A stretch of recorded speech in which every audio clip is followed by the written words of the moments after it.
মোৰ চাকৰিৰ 5 মাহৰ পিছতেই মোৰ ট্ৰান্সফাৰ সেইখন চহৰলৈ হৈছিল, যিখন চহৰত মোৰ বাইদেউ আৰু ভিনদেউ ঘৰ। মই তেওঁলোকক লগ পাবলৈ ব্যাকুল হৈ আছিলোঁ, কাৰণ মোৰ ভিনদেউৰ লগত বহুত এটা ভাল সম্বন্ধ আছিল। আমি ভিনী খুলখালী সম্বন্ধতকৈও বেছি বন্ধুত্বৰ সম্বন্ধ আছিল। বাইদেউৰো বহুত মৰম আদৰৰ আছিলোঁ মই। 3 দিনমানৰ পিছত মই মোৰ বস্তুবোৰ পেকিং কৰি বাইদেউৰ ঘৰ পালোগৈ। মই যোৱাৰ বাবে তাত সকলোৱে বহুত ভাল পাইছিল। মোৰ বাইদেউৰ এহাল বৰ ধুনীয়া ল'ৰা আছিল। মই তাহাঁতৰ লগত খেলি বহুত ভাল পাইছিলোঁ। এদিন মোক 4 দিনৰ কাৰণে দিল্লীলৈ অফিচিয়েল মিটিং এখন এটেণ্ড কৰিবৰ বাবে পঠিয়াইছিল। মই কেইটামান বস্তু পেকিং কৰি বাইদেউ আৰু ভিনদেউক 4 দিনৰ পিছতহে ঘূৰিম বুলি কৈ ঘৰৰ পৰা ওলাই আহোঁ। মই এয়াৰপৰ্ট পাওঁ হওঁতেই মোৰ অফিচৰ বছে ফোন কৰিলে যে যিজন বিদেশী ক্লায়েণ্ট মিটিংখনৰ বাবে অহাৰ কথা আছিল, তাত বতৰ বহুত বেয়া হোৱাৰ বাবে তাৰ সকলো ফ্লাইট কেঞ্চেল হৈছে। সেইবাবে তেখেত আহিব নোৱাৰে। এই মিটিংখন 2 সপ্তাহৰ পিছতহে হ'ব। মিটিং কেঞ্চেল হোৱাৰ বাবে মই আকৌ বাইদেউৰ ঘৰলৈ আহিব লগা হ'ল। যেতিয়া মই ঘৰ আহি পাওঁ, দেখিলোঁ যে দুৱাৰখন ভিতৰৰ পৰা বন্ধ আছিল। মই বহুতবাৰ বেল বজালোঁ, কিন্তু দুৱাৰ নুখুলিলে। দুৱাৰখন নুখুলাৰ বাবে মোৰ বহুত টেনশ্যন হ'বলৈ ধৰিলে। বাইদেউৰ কিবা প্ৰব্লেম হোৱা নাইতো, কাৰণ ভিনদেউ অফিচলৈ 9 বজাত যায় আৰু একেবাৰে আবেলি অফিচ ছুটি কৰি আহে। সেই সময়ততো বাইদেউ সদায় অকলেই থাকে। মই তাইলৈ ফোন লগাওঁ, ফোনটো ৰিচিভ কৰা নাই। ল'ৰা দুটাও স্কুল গ'ল। বাইদেউৰ কেনেবাকৈ গা মূৰ বেয়া নেকি? মোৰ বহুত চিন্তা হ'বলৈ ধৰিলে। মই ঘৰৰ ভিতৰলৈ সোমোৱা ৰাস্তা বিচাৰিব ধৰিলোঁ। যেতিয়া মই পিছফালে যাওঁ, কিটচেনটোৰ খিৰিকী এখন খোলা আছিল। মই লৰালৰিকৈ খিৰিকীখনৰ ভিতৰলৈ সোমাই গ'লোঁ, কিন্তু মই ক'তো বাইদেউক দেখা পোৱা নাছিলোঁ। বাইদেউৰ ৰুমটোৰ ফালে অলপ যোৱাৰ পিছত দেখিলোঁ গোলাপৰ থোপা এটা পৰি আছে, আৰু বাইদেউৰ বেডৰুমৰ পৰা আচৰিত ধৰণৰ কিছুমান শব্দ শুনিবলৈ পালোঁ। ৰুমটোৰ দুৱাৰখন অলপ খোল খাই আছিল। মই লাহেকৈ দুৱাৰখনৰ ওচৰলৈ গৈ ৰুমটোলৈ জুমি চালোঁ।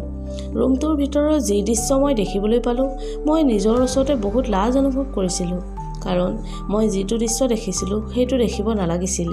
মোৰ বাইদেউ আৰু ভিনদেউৱে শৰীৰৰ ক্ষুধা নিবাৰণত একদম মচগুল আছিল, আৰু সেইবাবেই চাগে ইমান বেল বজালতো গম পোৱা নাছিল। মই লৰালৰিকৈ আঁতৰি আহিলোঁ তাৰ পৰা, কাৰণ তেওঁলোকৰ এনেকুৱা সময় উপভোগ কৰাৰ দৃশ্য মই দেখিছোঁ বুলি গম পালে কি ভাবিব বাৰু মোক। মই নিজেই বহুত লাজ পাইছিলোঁ। মই বাহিৰলৈ আকৌ ওলাই আহিলোঁ খিৰিকীৰ ৰাস্তাৰে। মই মনতে ভাবিলোঁ, অলপ সময়ৰ কাৰণে মই হোটেল এখনলৈ যাওঁ, তাত কিবা এটা খাই বৈ অলপ সময় কটাই ইয়ালৈ আহিম। তেতিয়ালৈ তেওঁলোকে প্ৰেমৰ এই সুন্দৰ সময় উপভোগ কৰিব। মই এখন ভাল হোটেল চাই খাবলৈ গ'লোঁ। মই খানা অৰ্ডাৰ কৰি দিয়ালৈ অপেক্ষা কৰি আছিলোঁ। তেতিয়া মই ভিনদেউক লগত আৰু 5-6জনমান মানুহ লৈ হোটেলখনৰ পৰা ওলাই অহা দেখিলোঁ। ভিনদেউক দেখি মোৰ মুখৰ মাত সৰিল, কাৰণ ভিনদেউটো ঘৰতহে আছিল। ইমান সোনকালে ইয়ালৈ কেনেকৈ আহিল? মই বৰ আচৰিত হৈছিলোঁ, আৰু সেইবাবে মই ভিনদেউৰ পিছে পিছে দৌৰিব ধৰিলোঁ আৰু ভিনদেউক মাত দিলোঁ। মোৰ মাত শুনি তেখেতে পিছলৈ ঘূৰি চালে আৰু আচৰিত হৈ সুধিলে, তুমিতো দিল্লীলৈ যোৱাৰ কথা আছিল, ইয়াত কি কৰি আছা? মই ক'লোঁ, মোৰ মিটিংখন কেঞ্চেল হ'ল। কিন্তু ভিনদেউ, আপুনি ইয়াত কি কৰি আছে? তেখেতে ক'লে, মইতো আজি 10 বজাৰ পৰাই মিটিঙৰ বাবে ইয়াত আছোঁ, আৰু এতিয়া মিটিং শেষ হ'লত অফিচলৈ যাবলৈ লৈছোঁ।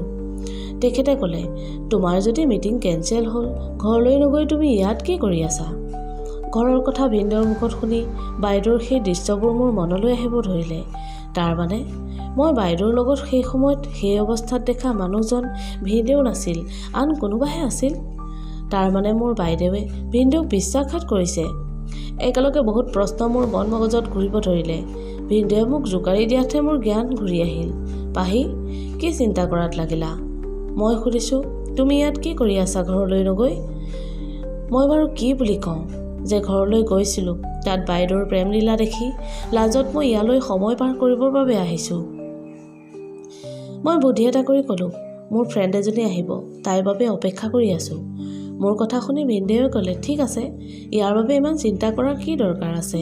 তুমি তোমাৰ ফ্ৰেণ্ডক লগ কৰা, মই যাওঁ, মোৰ দেৰি হৈছে। এই বুলি কৈ তেখেত গ'লগৈ। মই একো বুজি পোৱা নাছিলোঁ, এইবোৰ কি হৈ আছে। মই তাত থাকি অলপো শান্তি নাপাই ঘৰলৈ বুলি লৰালৰিকৈ গুচি আহোঁ। এইবাৰ বেল বজোৱাৰ লগে লগেই দুৱাৰখন খুলি দিয়ে। বাইদেৱে মোক দেখি আচৰিত হৈ সুধিলে, তইতো মিটিঙৰ বাবে দিল্লী গৈছিলি, ইয়াত কেনেকৈ? মই ক'লোঁ, মিটিং কেঞ্চেল হ'ল আৰু সেইবাবে মই ইয়াত। তাই একদম নৰ্মেলি মোৰ লগত কথা পাতিছিল, যিদৰে আন দিনা কথা পাতে। মোৰ এতিয়াও বিশ্বাস হোৱা নাছিল মই বাইদেউক আন কাৰোবাৰ লগত অসংযত অৱস্থাত যে দেখিছিলোঁ। মই মোৰ মনটোক সান্তনা দিবলৈকে আকৌ সুধিলোঁ বাইদেউক, বাইদেউ দুপৰীয়া ভিনদেউ ঘৰলৈ আহিছিল নেকি? তাই ক'লে, নাইতো, তইতো জানই তেখেত একেবাৰে সন্ধিয়া 6 বজাতহে আহি সোমাইহি। মই চুপচাপ বহি ৰ'লোঁ। ল'ৰা দুটাই মোৰ লগত খেলি আছে যদিও মোৰ আজি তাহাঁতৰ লগত খেলত মন বহা নাছিল। মোৰ মগজত মাথো বাইদেউ আৰু অচিনাকি মানুহজনৰ দৃশ্যবোৰ ঘূৰি ফুৰিছিল। মই অলপো শান্তি পোৱা নাছিলোঁ বাইদেৱে ভিনদেউক কৰা বিশ্বাসঘাতৰ বাবে। তাইলৈ ভীষণ খং উঠিছিল মোৰ। তাইক সুধিবৰ মন গৈছিল তাই এইবোৰ কিয় কৰিছে, নিজৰ হাতেৰেই ইমান এখন সুন্দৰ সুখৰ সংসাৰ কিয় ধ্বংস কৰিব খুজিছে। ইমান ভাল মনৰ মানুহ ভিনদেউ, একো বস্তুৰে অভাৱ দিয়া নাই তাইক, ৰাণীৰ দৰে ৰাখিছে। তাৰ পাছতো তাই কিয় ভিনদেউৰ বিশ্বাস ভংগ কৰিছে। মই মনতে থিৰাং কৰিলোঁ তাইৰ ওপৰত নজৰ ৰাখিম, আচল সত্য উদ্ঘাটন কৰিব লাগিব। সেইদিনাৰ পৰা মই তাইৰ ওপৰত নজৰ ৰাখিব ল'লোঁ। মই প্ৰায়েই দেখিছিলোঁ ভিনদেউ শোৱাৰ পিছত সদায় তাইলৈ কোনোবাই ফোন কৰিছিল। তাই ফোনটোলৈ মনে মনে চাদলৈ গৈ কাৰোবাৰ লগত কথা পাতি থাকে। এইটোৰ পৰা মই কনফাৰ্ম হৈছিলোঁ যে বাইদেউৰ জীৱনত ভিনদেউৰ উপৰিও আন কোনোবা আছে। কিন্তু মই বুজি পোৱা নাছিলোঁ যে তাই কিহৰ অভাৱত এইবোৰ কৰিছে। এইদৰে কেইদিনমান পাৰ হৈছিল। মোৰ অফিচৰ পৰা এখন দৰকাৰী মিটিং এটেণ্ড কৰিবৰ বাবে চহৰৰ এখন ডাঙৰ হোটেললৈ পঠিয়ালে। মই মিটিং শেষ কৰি ঘৰলৈ আহিবলৈ লৈছিলোঁ। তেনেকুৱাতে দেখিলোঁ হোটেলখনৰ ৰিচিপশ্যনত বাইদেউ থিয় হৈ আছে। তাত কথা পাতি তাই ওপৰৰ ৰুমৰ ফালে যাবলৈ ধৰিলে। ময়ো লুকাই লুকাই তাইৰ পিছে পিছে যাবলৈ ধৰিলোঁ। মই দেখিলোঁ তাই ৰুম এটাৰ ভিতৰলৈ সোমাই গৈছে। মই তাৰ পৰা ওলাই আহি হোটেলখনৰ ৰিচিপশ্যনৰ এটা চুকত ৰৈ তাইৰ বাবে অপেক্ষা কৰিব ধৰিলোঁ। 2 ঘণ্টামানৰ পিছত তাই ৰুমটোৰ পৰা ওলাই আহে। তাই ওলাই অহাৰ 5 মিনিটমানৰ পিছত সেই ৰুমটোৰ পৰা এজন মানুহ ওলাই আহে। মানুহজন মই চিনি পোৱা নাছিলোঁ, আজি প্ৰথমবাৰ তাক দেখিছোঁ। মই মোৰ মুখখন ভালকৈ ঢাকি ল'লোঁ। মানুহজন গ'লগৈ, কিন্তু বাইদেউ এতিয়াও হোটেলখনৰ বাহিৰত থিয় হৈ আছিল। নাজানো তাই এতিয়া কাৰ বাবে অপেক্ষা কৰি আছে। অলপ সময়ৰ পিছত এখন গাড়ী আহি তাইৰ ওচৰত ৰ'লহি আৰু তাই লাহেকৈ দুৱাৰখন খুলি বহি ল'লে। তাই গাড়ীখন ক'ৰবালৈ যাব ধৰিলে। ময়ো বেলেগ এখন গাড়ী ধৰি তাই গাড়ীখনৰ পিছা কৰি যাব ধৰিলোঁ। বাইদেউৰ গাড়ীখন গৈ এখন হোটেলৰ ওচৰত ৰখালে। তাৰপিছত তাই গাড়ীৰ পৰা নামি হোটেলখনৰ ভিতৰলৈ সোমাই গ'ল। ময়ো লৰালৰিকৈ লুকাই লুকাই তাইৰ পিছে পিছে যাব ধৰিলোঁ। তাই গৈ ৰুম এটাৰ ভিতৰত সোমাল। এইবাৰো তাই ঠিক 2 ঘণ্টামানৰ পিছত ৰুমটোৰ পৰা ওলাই আহিছে। এইবাৰ তাইৰ লগত এজন মানুহ ৰুমটোৰ পৰা একেলগে ওলাই আহিল। মই মানুহজনৰ মুখখন দেখাৰ লগে লগে আচৰিত হ'ব ধৰিলোঁ, কাৰণ ইটো মোৰ দাদাৰ নলে গলে লগা বন্ধু প্ৰণৱ। ই ইমান দূৰ ইয়াত হোটেলৰ ৰুমত কিয় আছিল আৰু বাইদেউ ইয়াক লগ কৰিবলৈ ইয়ালৈ কিয় আহিছে? এইবোৰ কি হৈ আছে মই একো বুজি পোৱা নাছিলোঁ। 2টা বেলেগ বেলেগ গাড়ী লৈ দুফালে গুচি গ'ল। মোৰ মাথাটোৱে কাম কৰা বন্ধ কৰি দিছিল। মই একো ভাবি পোৱা নাছিলোঁ মোৰ বাইদেৱে দেহ বিক্ৰী কৰে নেকি। এইদৰে বিভিন্ন পৰপুৰুষৰ লগত মোৰ বাইদেউৰ ওপৰত ক্ৰমান্বয়ে ঘৃণা উপজিব ধৰিছিল। যেতিয়া সন্ধিয়া অফিচৰ পৰা আহোঁ বাইদেউক বহুত চিন্তাত থকা যেন লাগিছিল। মই তাইক সুধিলোঁ, কিয় ইমান চিন্তাত আছ তই? তেতিয়া তাই ক'লে, মই ঘৰত অকলে অকলে থাকি বৰ হৈ যাওঁ। তহঁতৰ কাৰোৰে মোৰ বাবে সময় নাই। সকলো নিজৰ নিজৰ কামত ব্যস্ত। মোৰো মন যায় তহঁতৰ লগত বাহিৰত ফুৰিবলৈ যাবলৈ। এদিনৰ বাবে তই আৰু ভিনদেউৱে ছুটি ল, তাৰপিছত আমি ক'ৰবাত ফুৰিবলৈ যাম। বহুত দিন মই ঘৰৰ পৰা ক'লৈকো ওলাই যোৱা নাই। মই আচৰিত হৈ তাইৰ মুখলৈ চাবলৈ ধৰিলোঁ। ইমান মিছা কথা কেনেকৈ ক'ব পাৰে? অলপ আগতে তাই ঘূৰি ফুৰা মই নিজ চকুৰে দেখিছিলোঁ আৰু তাই কৈছে তাই ঘৰৰ পৰা ক'লৈকো যোৱা নাই। ইমান নৰ্মেলি কথাবোৰ কৈ আছে যেন তাই সঁচাকৈ ঘৰৰ পৰা ওলোৱা নাই। এদিন আকৌ একেই ঘটনা হ'ল। মই অফিচৰ পৰা সোনকালে ঘৰলৈ আহিছিলোঁ। সেইদিনাও মই বেল বজাই আছিলোঁ। বহুত দেৰি। ভিতৰৰ পৰা দুৱাৰ বন্ধ আছিল। মই বুজি পাইছিলোঁ যে সেইদিনাৰ দৰে নিশ্চয় কোনোবা পুৰুষ বাইদেউৰ লগত আছে। এইটো কথা মোৰ মনলৈ অহাৰ লগে লগে খকত জ্বলি উঠিছিলোঁ। আজি হাতেলোতে ধৰা পেলাই ঠিকছে দিম বুলিয়েই কিটচেনটোৰ খিৰিকীৰে ভিতৰলৈ সোমাই যাওঁ, কাৰণ তাই ভিনদেউৰ লগত বহুত অন্যায় কৰিছে। তাই ল'ৰাহালৰ কথাও ভাবিবলৈ পাহৰিলে। তাই শৰীৰৰ ক্ষুধা নিবাৰণৰ বাবে ইমানেই পাগল হৈ পৰিছে যে নিজৰ সকলো সীমা পাহৰি গ'ল। ভিতৰ সোমাই দেখিলোঁ ভিতৰৰ বস্তুবোৰ খেলিমেলি হৈ পৰি আছে। বাইদেউৰ চিঞৰ আৰু কান্দোন সমানে মোৰ কাণত পৰিল। মই লৰালৰিকৈ বাইদেউৰ ৰুমটোলৈ যাওঁ। গৈ দেখোঁ সেই মানুহজন যাক মই হোটেলৰ ৰুমৰ পৰা বাইদেউৰ লগত ওলাই অহা দেখিছিলোঁ। সি বাইদেউৰ লগত জোৰ জবৰদস্তি কৰি আছিল। মই ইফালে সিফালে চাই এডাল লাঠি দেখিলোঁ আৰু একো আগ পিছ নভবাকৈ তাৰ মূৰত পচন্দ এটা মাৰ লগাই দিওঁ। সি বেহুচ হৈ পৰি যায়। মোক বাইদেৱে দেখাৰ লগে লগে কান্দিব ধৰিলে আৰু কান্দি কান্দি ক'লে, পাহি তই ঠিক সময়তে আহি মোক বচালিহি। মই বাইদেউক সুধিলোঁ, ই কোন আৰু ইয়াত কি কৰিব আহিছিল? তাই ক'লে, ই এটা চোৰ হয়, ইয়াত চোৰ কৰিবলৈ আহিছিল। তাইৰ কথা শুনি মোৰ খঙত ধৈৰ্য হেৰাই গৈছিল। মই ক'লোঁ, আৰু এটা মিছা কথা নকবি বাইদেউ, বহুত মিছা কথা ক'লি, আৰু এটা মিছা শব্দ নকবি। তাই মোৰ কথা শুনি আচৰিত হৈ মোলৈ চাবলৈ ধৰিলে। মই ক'লোঁ, তই কি বুলি ভাব নিজকে? মই তোৰ বজৰুৱা জীৱনৰ বিষয়ে একো নাজানো বুলি ভাব নেকি? মই তোক আৰু এই মানুহটোক কাম বাসনাত মত্ত হৈ থকা অৱস্থাত দেখিছিলোঁ আৰু ইয়াৰ লগত হোটেলৰ ৰুমৰ পৰা ওলাই অহাও দেখিছিলোঁ। মোৰ কথাবোৰ শুনি তাই কান্দি কান্দি মোৰ ভৰিকেইটাত গবা মাৰি ধৰি ক'বলৈ ধৰিলে, পাহি তই এইবোৰ কথা ভিনদেউৰ আগত কেতিয়াও নকবি, মোৰ সংসাৰখন ধ্বংস হোৱাৰ পৰা ৰক্ষা কৰ। মই ক'লোঁ, তোৰ লাজ নালাগিল এইবোৰ কৰিবলৈ? তই কেৱল এজন পুৰুষৰ লগতেই নহয়, মই তোক প্ৰণৱৰ লগতো বাসনাত লিপ্ত হোৱা দেখিছিলোঁ। নাজানো তই আৰু কিমান পুৰুষৰ লগত শৰীৰ বিলাই ফুৰিছ। মহাপাপী তই, তোৰ দৰে মাইকী মৰি যোৱাই ভাল। কি দিয়া নাছিল তোক ভিনদেৱে? তাই কান্দি কান্দি ক'বলৈ ধৰিলে।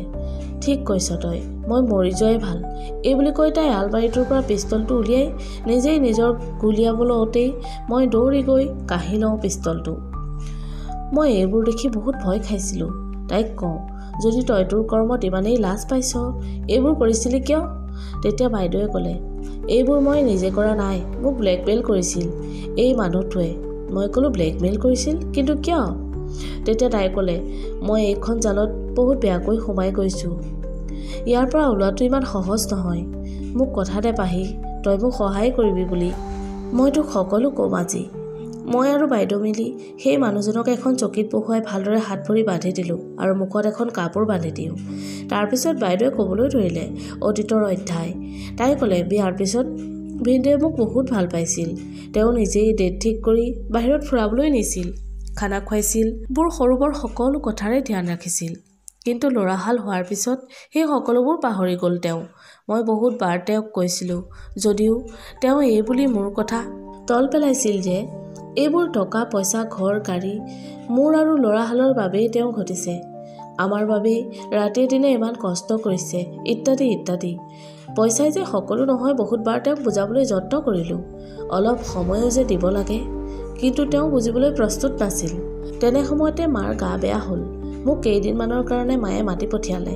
সেই সময়ত পাহি তয়ো ইঞ্জিনিয়াৰিং পঢ়ি আছিলি কলিকতাত, আৰু দাদাৰ শহুৰেক ঢুকোৱাৰ বাবে দাদাবৌ মাকৰ ঘৰত থাকিব লগা হ'ল। মা একেবাৰে অকলশৰীয়া হৈ পৰিছিল বাবে ময়ে গৈছিলোঁ। ল'ৰা দুটা চোৱা চিতাত কৰাত অলপ অসুবিধা হৈছিল, মাৰ লগতো যিহেতু লাগি থাকিব লগা হৈছিল। তেনে সময়তে দাদাৰ বন্ধু প্ৰণৱে মাজে মাজে ল'ৰাহালক চোৱা চিতা কৰিছিল। লাহে লাহে প্ৰণৱে মোৰ লগত বন্ধুত্ব কৰা আৰম্ভ কৰিছিল। নাজানো কিয় ময়ো তাৰ সংগ পাই বহুত সুখী অনুভৱ কৰিছিলোঁ। ল'ৰাকেইটাইও তাক বহুত ভাল পাইছিল। যি সুখ সময় মই তোৰ ভিনদেউৰ পৰা বিচাৰিছিলোঁ সেই সময় মোক প্ৰণৱে দিছিল। মোৰ বহুত ভাল লাগিব ধৰিছিল সময়বোৰ। তাৰ মাজতে এদিন প্ৰণৱে মোক প্ৰপ'জ কৰে। মই তাৰ প্ৰস্তাৱ শুনি উচপ খাই উঠিলোঁ, কাৰণ তাৰ সংগ ভাল লাগিলেও মই মোৰ শিপা পাহৰি যোৱা নাছিলোঁ। মই এবাৰতেই তাৰ প্ৰস্তাৱ প্ৰত্যাখ্যান কৰোঁ। তেতিয়া সি মোক বহুত বুজাব ধৰিলে। মই মান্তি নোহোৱাত সি মোক ক'লে, ঠিক আছে আমাৰ মাজত বন্ধুত্বকে থাকক। মই বন্ধুত্বও নাৰাখোঁ বুলি কৈ তাৰ পৰা গুচি আহোঁ। ইয়ালৈ আহি ভিনদেউৰ সেই একেই উদাসীনতা। মই বহুত চেষ্টা কৰিও ভবামতে তেওঁক গঢ়ি তুলিব নোৱাৰিলোঁ। মই নিঃসংগ জীৱন যাপন কৰি কৰি ভাগৰি পৰিছিলোঁ। মই ভাগি পৰা সময়তে এদিন প্ৰণৱৰ ফোন এটা আহিল। প্ৰথমতে সি সেইদিনা কোৱা কথাৰ বাবে ক্ষমা বিচাৰিলে আৰু মোৰ লগত বন্ধুত্বৰ হাত পুনৰ আগবঢ়ালে। মই ভাবিলোঁ বন্ধুত্ব কৰাতনো কি আপত্তি আছে। সেইদিন ধৰি প্ৰণৱৰ লগত ফোনত কথা পতা আৰম্ভ হৈ গ'ল। সি লাহে লাহে মোৰ ঘৰলৈ আহিব ধৰিলে, কিন্তু তোৰ ভিনদেৱে সি ঘৰলৈ অহাটো ভাল পোৱা নাছিল। মই তাক ঘৰলৈ আহিবলৈ মানা কৰি দিওঁ। সি তেতিয়া মোক লগ কৰিবলৈ হোটেলত আহি থাকিবলৈ ধৰিলে। এদিন মই তাক লগ কৰিবলৈ হোটেললৈ গৈছিলোঁ আৰু সেইদিনা নাজানো মোৰ কি হৈছিল। তাৰ কথা ৰুমত ডুব গৈ আমি সকলো সীমা অতিক্ৰম কৰি পেলাওঁ, যিটো মই কেতিয়াও কৰাটো উচিত নাছিল। প্ৰণৱে মোক বুজাইছিল যে মনে য'ত শান্তি পায়, যি কামে সুখ দিয়ে তেনে কাম কৰাটো একো ভুল নহয়। ইয়াৰ পিছত মই মাৰ খবৰ ল'বৰ বাবে আকৌ ঘৰলৈ যাওঁ। তেতিয়া প্ৰণৱে মোক বহুত বুজাই বঢ়াই তাৰ বন্ধু এজনৰ ঘৰলৈ লৈ যায়। তাৰ বন্ধু কেইদিনমানৰ কাৰণে বাহিৰত ফুৰিবলৈ গৈছিল আৰু ঘৰটো চোৱা চিতা কৰিবৰ বাবে তাক চাবি দি যায়। সি কোনো নথকা ঘৰটো পাই ভালেই পালে। সি মোৰ লগত আকৌ শাৰীৰিক সম্পৰ্ক কৰে। ময়ো তাৰ সংগ পাই মতলীয়া হৈ পৰোঁ। তাৰপিছত আমি দুয়ো নিজৰ নিজৰ ঘৰলৈ গুচি আহোঁ। আকৌ আগৰ দৰেই জীৱন যাপন কৰাত লাগি যাওঁ। এদিন প্ৰণৱৰ ফোন আহিল আৰু সি যিবোৰ কথা ক'লে মোৰ ভৰিৰ তলৰ মাটি কঁপিব ধৰিলে। সি ক'বলৈ ধৰিলে তাৰ বন্ধু মানৱে প্ৰণৱ আৰু মোৰ সেইদিনা শাৰীৰিক সম্পৰ্ক কৰাৰ ভিডিঅ' ৰেকৰ্ড কৰি পেলাইছে। তাৰ ঘৰত কেমেৰা লগোৱাৰ কথা প্ৰণৱে গম পোৱা নাছিল। এতিয়া প্ৰণৱক সি ব্লেকমেইল কৰিছে। এইবোৰ শুনি মোৰ ক'লৈ যাওঁ কি কৰোঁ লাগিছিল। মই তোৰ ভিনদেউক কৈ আকৌ দুদিনৰ বাবে ঘৰলৈ যাওঁ। তাত গৈ মানৱক মই লগ ধৰোঁ। মানৱে এটা চৰ্ত ৰাখিছিল, সি এইটো ভিডিঅ' কাকো নেদেখুৱায়। মই প্ৰণৱৰ লগত যিবোৰ কৰি আহিছোঁ তাৰ লগতো যদি কৰোঁ। মই বহুত বুজাবলৈ যত্ন কৰিলোঁ মানৱক, কিন্তু সি একো শুনিবলৈ প্ৰস্তুত নাছিল। উপায়বিহীন হৈ মই তাৰ লগতো শাৰীৰিক সম্পৰ্ক কৰোঁ।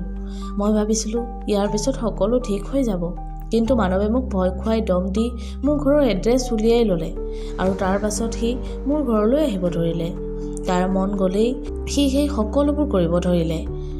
লাহে লাহে পইচা বিচাৰিও অশান্তি কৰিব ধৰিলে। উপায়বিহীন হৈ সি বিচৰাৰ দৰে কৰি যাব ধৰিলোঁ। ইফালে প্ৰণৱকো কথাবোৰ ক'ব নোৱাৰোঁ। সি গম নোপোৱাকৈ মই মানৱৰ লগতো এইবোৰ কৰি আছোঁ বুলি যদি সি গম পায় মোক কি বুলি ভাবিব। এইখিনি কৈ বাইদেৱে কান্দিব ধৰিলে। তেনেতে মানৱৰ হুঁচ আহিল। মই তাৰ পৰা মোবাইলটো লৈ তাত থকা ভিডিঅ'টো ডিলিট কৰি দিওঁ আৰু তাক কওঁ ইয়াৰ পিছত যদি সি বাইদেউক অশান্তি কৰে তাক পুলিচত দি দিম। মোৰ কথা শুনি সি ডাঙৰ ডাঙৰকৈ হাঁহিব ধৰিলে। সি ক'বলৈ ধৰিলে, তই মোৰ ফোনৰ পৰা ভিডিঅ' ডিলিট কৰি বাচি গ'লোঁ বুলি ভাবিছ নেকি? আৰু এটা ভিডিঅ' প্ৰণৱৰ মোবাইলটোত আছে। তাৰ এই কথা শুনি আমি দুয়োজনী আচৰিত হ'লোঁ। বাইদেৱে সুধিলে, তাৰ মানে কি ক'ব খুজিছ তই? তেতিয়া সি ক'লে, এই সকলোবোৰ প্ৰণৱৰে প্লেন আছিল। সিয়ে মোক কৈছিল তোমাক সি বুদ্ধি কৰি মোৰ ঘৰলৈ আনিব আৰু ভিডিঅ' বনাই তোমাক ব্লেকমেইল কৰিব। পইচাও তোমাৰ পৰা ল'ব আৰু তোমাৰ শৰীৰৰ লগতো খেলিব। আৰু যি পইচা তোমাৰ পৰা পাইছোঁ আমি দুয়োটাৰ মাজতেই ভাগ হৈ এইদৰে তোমাক লুটি থাকিম। এইবোৰ শুনি বাইদেৱে কান্দিব ধৰিলে। মই মৰি যোৱাৰ বাহিৰে আন একো উপায় নাই। ইহঁত দুয়োটাৰ জালত ফচি মই মোৰ ইমান সুন্দৰ সংসাৰখন ধ্বংস কৰিলোঁ। মই মোৰ ইচ্ছাক যদি নিয়ন্ত্ৰণ কৰিলোহেঁতেন কেতিয়াও এনে বিপদ নহ'লহেঁতেন। বাইদেউ কান্দি কাটি বাউলি হৈ পৰিছিল। মই অলপ সময় ভাবি চিন্তি তাইক ক'লোঁ, বাইদেউ আমাৰ ওচৰত এটাই মাত্ৰ ৰাস্তা আছে। ভিনদেউক সকলো সঁচা কথা কৈ দে। মোৰ কথা শুনি তাই উচপ খাই উঠিল। তাই ক'বলৈ ধৰিলে, নাই নাই তেখেতক এইবোৰ কথা একো ক'ব নোৱাৰোঁ। তেওঁ গম পালে মোক ডিভোৰ্চ দি দিব আৰু মই তেওঁক হেৰুৱাব কোনো পধ্যেই নোৱাৰোঁ। ইয়াতকৈ মই মৰি থকাই ভাল। ভিনদেউক ক'বলৈ তাই একেবাৰে মান্তি হোৱা নাছিল আৰু ইয়াৰ বাহিৰে বেলেগ একো ৰাস্তা মই বিচাৰি পোৱা নাছিলোঁ। ইফালে আমাৰ কথা শুনি মানৱ আনন্দত ফুলি উঠিছিল। সি নিজকে বহুত স্মাৰ্ট বুলি ভাবি লৈছিল। তেনেতে বাইদেউৰ মোবাইলটো বাজি উঠিল। ভিনদেউৱে ফোন কৰিছে। তাই বহুত ভয় খাইছিল। মই ক'লোঁ একদম ৰিলেক্স হৈ কথা পাত, একো নহয়। মোৰ কথা মতেই তাই ফোন উঠালে। ভিনদেউ 2 সপ্তাহৰ কাৰণে বাহিৰত যাব অফিচৰ কামত। আধা ঘণ্টাৰ পাছত ঘৰ আহি পাবহি। বেগটো পেকিং কৰি থ'ব কৈছে। আবেলি 6 বজাত ফ্লাইট আছে। ফোনটো কাটি বাইদেউ অস্থিৰ হৈ পৰিছিল। মই ক'লোঁ, তই ঘৰখন চিজিল কৰ আগৰ দৰে। চিজিল কৰাৰ পিছত আমি মানৱক মোৰ ৰুমত ভৰাই থওঁ, মুখ হাত ভালদৰে বান্ধি। ভিনদেউ ইমানেই লৰালৰি হৈছিল যে ঘৰৰ বস্তুবোৰ চাবলৈ সময় নাছিল। ঘৰলৈ আহিল আৰু বেগটো লৰালৰিকৈ লৈ বাইদেউক যাওঁ বুলি কৈ ওলাই যায়। তেখেত যোৱাৰ পিছত মই বাইদেউক ক'লোঁ যে প্ৰণৱলৈ ফোন কৰ আৰু ক তালৈ বহুত মনত পৰিছে। ভিনদেউ ঘৰত নাই, তাক লগ পাব খুজিছ, ঘৰলৈকে মাতি দে। প্ৰণৱ এটা নষ্ট চৰিত্ৰৰ ল'ৰা, নাৰীৰ শৰীৰৰ লোভিয়া, গতিকে সি পিছদিনাই আহি ঘৰ পায়হি। মই লুকাই আছিলোঁ। মই শিকাই দিয়াৰ দৰে বাইদেৱে তালৈ চাহ বনাইছিল। মই তাৰ চাহত 2টা স্লিপিং টেবলেট মিলাই দিওঁ। সি চাহ খাই খাই বেহুচ হ'ব ধৰিলে। সম্পূৰ্ণভাৱে বেহুচ হোৱাৰ পিছত মই পুলিচক ফোন কৰোঁ আৰু কওঁ যে ইহঁতি কেনেকৈ বাইদেউক ব্লেকমেইল কৰি আছিল আৰু তাই অশ্লীল ভিডিঅ' বনাইছিল। তাৰপিছত পুলিচে প্ৰণৱৰ ফোনটোৰ পৰাও সেইটো ভিডিঅ' ডিলিট কৰি দিয়ে। মই বহুত ৰিকুৱেষ্ট কৰাৰ পিছত পুলিচ মান্তি হ'ল যে যি কোৰ্ট থানা আদিৰ কাম হ'ব মোকহে যাতে জনায়। যদি ভিনদেউৱে কেনেবাকৈ গম পায় বাইদেউৰ জীৱন নৰক হৈ যাব। তাৰ পিছত পুলিচে দুয়োটাকে লৈ যায়। কোৰ্টে সিহঁতক 10 বছৰ কাৰাদণ্ডৰ শাস্তি শুনায়।